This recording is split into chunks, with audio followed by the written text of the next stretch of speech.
Hey guys, it's KJ from the Scariest Movie Ever channel on YouTube, and I've got a fascinating article to share with you here.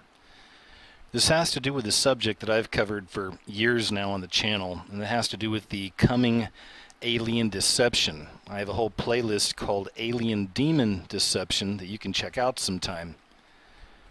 I had never been one to believe in little gray aliens and little visitors from other planets.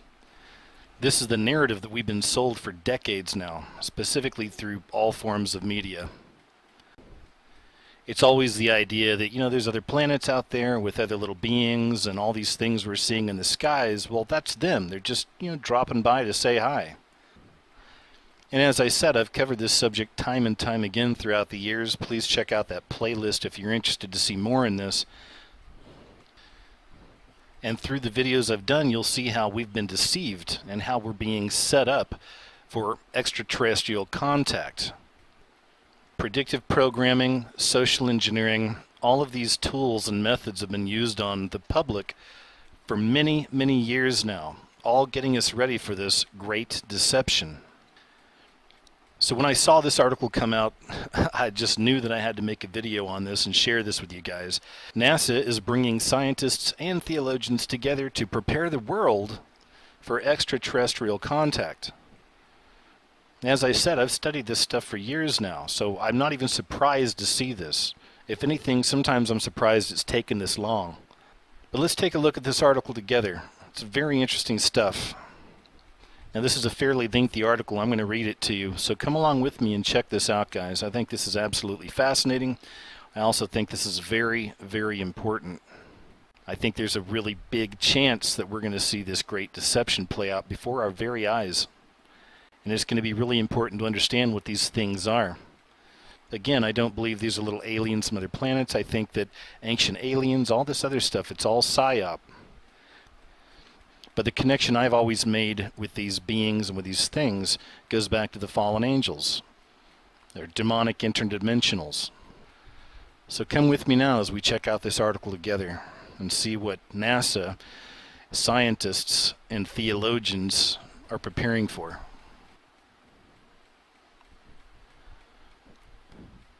A couple of months ago, top U.S. astronomers gathered in front of Congress to let them know that extraterrestrial life exists without question. They cited the sheer size of the universe as their most important proof, emphasizing that there are trillions of stars out there, with 1 in every 5 most likely harboring an Earth-like planet. Though it's important to keep in mind that planets do not have to be Earth-like in order to harbor life. This time, NASA and the Library of Congress have teamed up to bring together scientists, theologians, philosophers, and historians from around the globe for a 2-day symposium in order to discuss how to prepare the world for extraterrestrial contact. They say we're looking at all scenarios about finding life. If you find microbes, that's one thing. If you find intelligence, it's another. And if they communicate, that's yet something else. And depending on what they say, it's going to be something else entirely different. The idea is not to wait until we make a discovery, but to try and prepare the public for what the implications might be when such a discovery is made.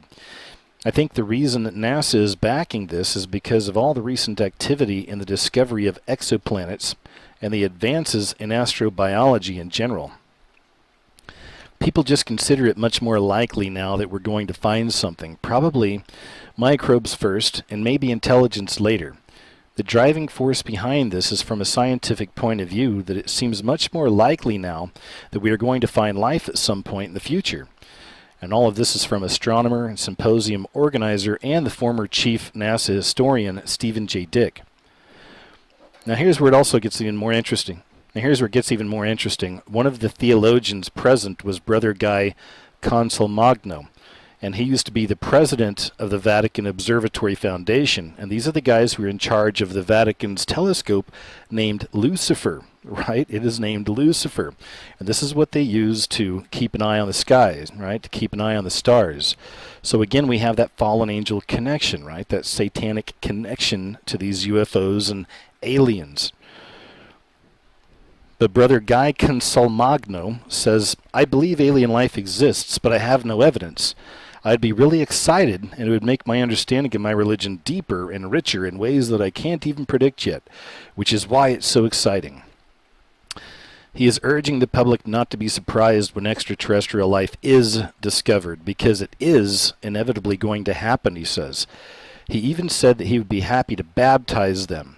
If it's intelligent extraterrestrial life that's discovered, the Vatican has been very open to the idea of intelligent extraterrestrial life being our friends, our brothers, and they've expressed these views for a very, very long time. Earth is not the center of the universe, and it's looking very likely that the next major paradigm-shifting revelation will be the fact that we are not alone in the universe. It's great to see the mainstream world gather, discuss, and prepare for this possibility and ultimate reality. And it's a great segue to create more awareness about the world of secrecy, the worlds within our world that deal with projects the human race knows nothing about. The other probability, intelligent extraterrestrial life, is already here, and has been for a very long time. In the United States, at least half of all Americans say that we're not alone in the universe. 50% of Americans already believe that there is some form of life on other planets, while only 17% think there is not. A quarter of Americans believe that intelligent extraterrestrial visitors have already come to the Earth and have been doing so for a very, very long time. And here's one example.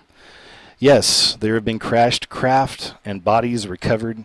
We are not alone in the universe. They have been coming here for a very long time. That comes from Apollo 14 astronaut, Air Force captain, and founder of the Institute of Noetic Sciences, Dr. Edgar Mitchell. There are multiple reasons why the extraterrestrial question continues to gain popularity. People are starting to ask questions about the world around them, utilizing critical thinking and investigation. After thoroughly researching this topic, you will be hard-pressed to deny that we are not alone, and that we are being visited. How often do you look up into the night sky and wonder just how many stars, planets, galaxies, and more are out there? Space has always been deeply fascinating to scientists, philosophers, artists, just about everyone, in fact. What is it about deep space that so forcefully grabs our attention? To think about just how big the universe is can really put things into perspective. Counting the stars in the universe is like trying to count the number of sand grains on a beach. It's an effort and futility. Although estimates vary among different experts, the general consensus is that there are at least between 100 billion and 200 billion galaxies in our universe. Think about that for a moment. And now throw in billions of stars in each galaxy. This number could very easily be in the trillions for all we know. Take the Milky Way galaxy, for example, which measures to about 120,000 light-years across. Scientists estimate that at least 10 billion habitable Earth-sized planets exist in the Milky Way alone. But it's important to keep an open mind about the necessary conditions for life. Given our estimation of the size of the universe or multiverse, odds are that we are not alone. The past few years have seen a surge of whistleblowers coming out and saying some pretty remarkable things. Bradley Manning, Edward Snowden, and Julian Assange have received the most attention, but the reality is that there are hundreds of whistleblowers who have come forward with verified credentials and backgrounds. Mass surveillance and the security state are not the only thing shocking people around the world. It's the fact that many of these whistleblowers claim that we are not alone in the universe. They might be easy to ignore, too, if it weren't for the impressive backgrounds these people have in their respective fields. The first one that comes to mind is Paul Hellyer, former Canadian Defence Minister, the man responsible for unifying the Canadian Air Force, Army, and the Navy into one unified group, now known as the Canadian Forces. For someone with such a background to come out and make these extraordinary claims was pretty shocking indeed, and definitely grabbed the attention of many people. At one point he had said, "Decades ago, visitors from other planets warned us about the direction we were heading, and they offered to help. Instead, some of us interpreted their visits as a threat and decided to shoot first and ask questions later. Trillions of dollars have been spent on black projects, which both Congress and the Commander-in-Chief have deliberately kept hidden in the dark." In one of the cases during the Cold War in 1961, there were about 50 UFOs in formation flying south from Russia across Europe.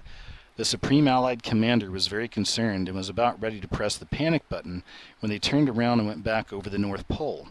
They decided to do an investigation, and they investigated for 3 years, and they decided that with absolute certainty that 4 different species at least have been visiting this planet for thousands of years. There's been a lot more activity in the past 2 decades, especially since we invented the atomic bomb. Now, Paul Hellyer isn't the only one making these extraordinary statements. At least a dozen NASA astronauts have done the same. Just like Dr. Edgar Mitchell's quote, other astronauts have said some remarkable things, but let's take a look at a few examples here. Dr. Brian O'Leary, former NASA astronaut and Princeton physics professor, says, "There is an abundant evidence that we are being contacted, that civilizations have been monitoring us for a very long time. Their appearance is bizarre from any type of traditional materialistic Western point of view. That these visitors use the technologies of consciousness. They use toroids. They use co-rotating magnetic disks for their propulsion systems. That seems to be a common denominator of the UFO phenomenon. In my opinion, I think they were worried that it would panic the public, so they started telling lies about it. And then I think they had to tell another lie to cover the first lie. Now they don't know what to do or how to get out of it. Now it's getting to be so embarrassing to admit that all these administrations have told us so many lies for so long. There are a number of extraterrestrial vehicles out there cruising around." And the list goes on and on. Now, the latest in NASA astronaut statements about UFOs comes from 2005 International Space Station Commander Leroy Chow. Some of the most extraordinary statements about UFOs and extraterrestrials come from persons who have held some of the highest positions known, those who would really be in a position to know about possible extraterrestrial encounters.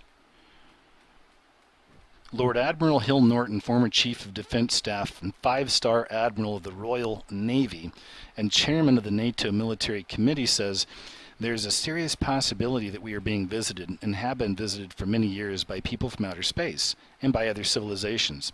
Who they are, where they are from, and what they want should be the subject of rigorous scientific investigation and not to be the subject of just rubbishing by tabloid newspapers."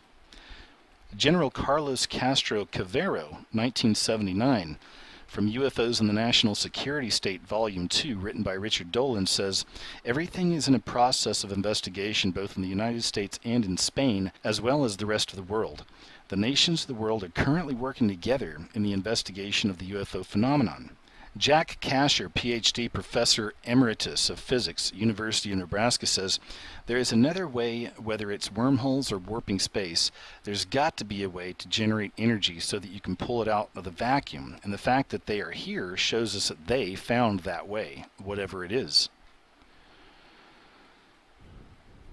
Senator Barry Goldwater, chairman of the Senate Intelligence Committee, said, "This thing has gotten so highly classified, it is just impossible to get anything on it. I have no idea who controls the flow of need to know, because frankly, I was told in such an emphatic way that it was none of my business, that I've never tried to make it my business since. I've been interested in this subject for a very long time, and I do know that whatever the Air Force has on the subject is going to remain highly classified for a very long time." Within the past few years, dozens of governments have admitted to allocating resources and having programs to study the UFO phenomenon. For instance, in Canada, the RCMP, Transport Canada, and the Department of National Defence recently admitted to tracking UFOs and investigating them. They've been doing it for years, accumulating thousands upon thousands of UFO-related documents. Many of these documents have since been officially released. Thousands upon thousands of UFO-related documents are now available in the public domain. Media outlets of all kinds are covering the topic. Almost every movie that comes out these days has something to do with space or some kind of extraterrestrial intelligence or alien contact. We've seriously been bombarded with the topic for a long time now, so it's very easy to see why it's on the minds of so many. The most recent case of mainstream extraterrestrial noise was made when scientists spoke to the House Committee on Science, Space, and Technology. Dan Worthamore of the SETI Research Center at the University of California, Berkeley, recently called for more funding to be allocated to the search for extraterrestrial life, since he says we are close to 100% certain that we are not alone. In mid-2013, the same committee held a hearing about exoplanet discoveries, but perhaps one of the largest UFO extraterrestrial hearings was at the National Press Club, which also took place in mid-2013. At this event, hundreds of researchers, activists, and military agency political witnesses representing 10 countries gave UFO extraterrestrial testimony to 6 former members of the United States Congress about events and evidence indicating an extraterrestrial presence engaging the human race. Former Senator Mike Gravel from Alaska, in 2008 presidential candidate, said that there is an extraterrestrial influence that is investigating our planet right now. Something is monitoring this planet, and they are monitoring it very cautiously. Now, apart from all these events, UFOs are a constant topic of interest in today's mainstream news. Unfortunately, most mainstream media outlets seek more to ridicule these things rather than investigate. There are millions of people out there claiming to have contact with extraterrestrial beings. This has played a large role in spreading the influence of extraterrestrial interest across the world. All of us seem to be naturally fascinated with the unknown, especially when it comes to space. It is simply in our nature. Neuroscience can now explain what happens to our body when we meditate, but it's something we all knew to be beneficial before the science explained why. Could extraterrestrial life be something similar? Is it something we all feel deep down inside, something we don't need proof for because we know it actually exists? Besides the thousands of videos available on YouTube, there's some very fascinating officially documented UFO footage available for us to see all over the internet. A few years ago the question was, do UFOs exist? And today that question has been answered, and the presence of UFOs performing maneuvers that defy our laws of physics has been well documented. The question is now shifted to, is that another extraterrestrial spacecraft? In our opinion, it's nothing to fear. In my opinion, they've been around forever. They were aware of us long before we became aware of them, as speculated with our ancient civilizations in Earth's brief past. Perhaps they will one day interact with humanity again. I guess we'll see. And that pretty much concludes the article, guys. I just wanted to share that with you. I'm going to leave a link below so you can check it out for yourself, but I think it's absolutely mind-blowing, guys. And again, as I said, I've covered this for a long time. I've been seeing this coming for a long time. I know I'm not alone in that. A lot of you have been feeling this and seeing it too. It's very exciting. It's also kind of creepy and scary. Because again, look at the way this article is written. They're talking about how these things have been with us for a long time. They're laying the foundation of the lie, of the deception. They're getting you ready for this. And they're calling some really big people together to explore these ideas. They really are trying to figure out how to prepare the public for massive disclosure. Again, I tell you, I don't believe that these are little aliens from other planets. I believe these are the fallen angels. These are demonic interdimensional beings. All this stuff is leading up to the so-called end days, or the end times, or the fifth age, if you will, the time of the Antichrist, the time of the New World Order. I don't know exactly how this is all going to play a part, but I know that it will play a part. How could I not know this? Again, we have articles like this showing us that they're getting ready to tell us. They're preparing us. So anyway, I just wanted to share that with you guys. And again, if you didn't realize it already, we've been set up for this for a long time. It's predictive programming, it's social engineering. They're trying to prepare you for this, what I believe will be a massive deception. Well, thanks for checking out the video, guys. Take care, and I'll talk to you real soon.